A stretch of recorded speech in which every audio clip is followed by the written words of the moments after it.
Even before the polls opened this morning, it was already clear President Vladimir Putin would win 6 more years. Voters were greeted at the polls by costumed characters, dancing and cookies. Tiny enticements to lure the crowds. Russia is a very important country in the world, and it's because of our president. The atmosphere here is utterly relaxed. It feels more like a holiday than an election. There is zero expectation of political change.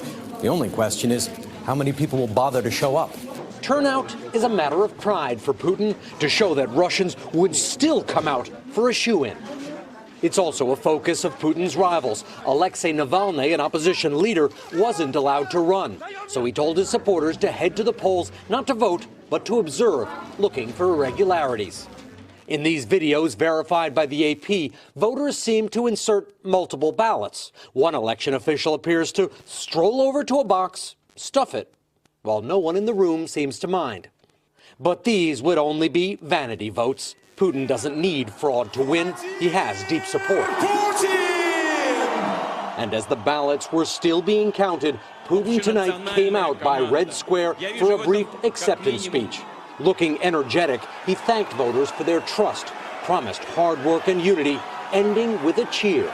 Russia, Russia, Russia. He's already made clear his priority for his next term: confront the West while the United States is in political turmoil. The question is, was it Putin's plan all along?